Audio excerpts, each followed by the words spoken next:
সমাবর্তনের সবচেয়ে পরিচিত দৃশ্য কোনটি? নিশ্চয়ই শত শত শিক্ষার্থীর একসঙ্গে টুপি ছুঁড়ে দেওয়া, তাই না?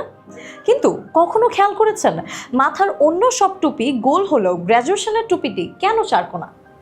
মজার ব্যাপার হচ্ছে এই টুপির পেছনে লুকিয়ে আছে প্রায় 400 বছরের ইতিহাস।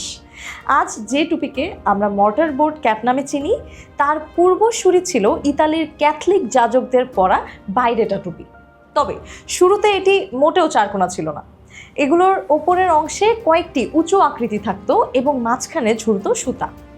সময়ের সঙ্গে সঙ্গে টুপির নকশাও বদলাতে থাকে।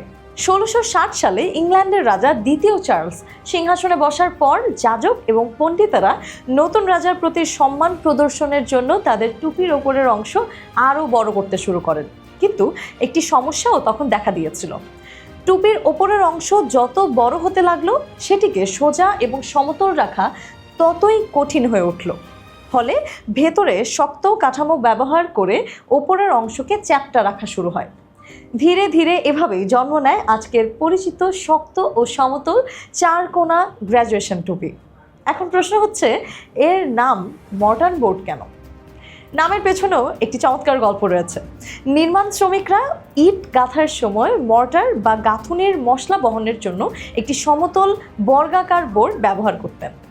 গ্র্যাজুয়েশন টুপির ওপরের অংশ দেখতে অনেকটাই সেই বোর্ডের মতো হওয়ায় 19 শতকের মাঝামাঝি সময়ে অক্সফোর্ড বিশ্ববিদ্যালয়ের শিক্ষার্থীরা মজা করে এর নাম দেন মর্টার বোর্ড। পরে সেই নামই এত জনপ্রিয় হয়ে ওঠে যে সারা বিশ্বে এই টুপিকে একই নামে ডাকা হয়।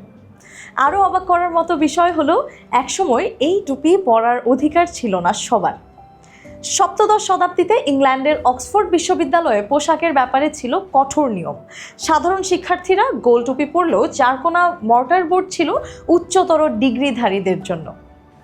এটি ছিল জ্ঞান, মর্যাদা এবং বিশেষ অবস্থানের প্রতীক।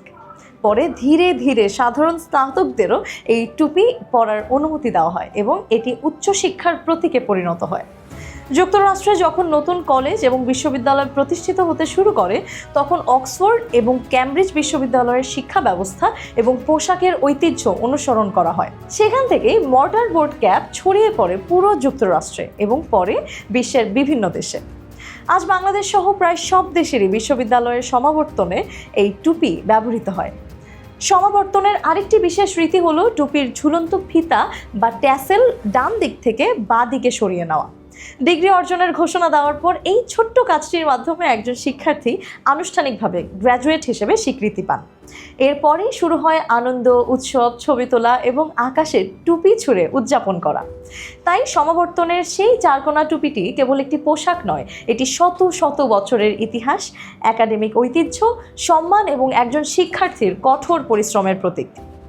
মাথায় ওঠার আগেই টুপিটি যেন বলে দেয় একটি দীর্ঘ যাত্রা শেষ হয়েছে আর শুরু হচ্ছে নতুন এক অধ্যায়।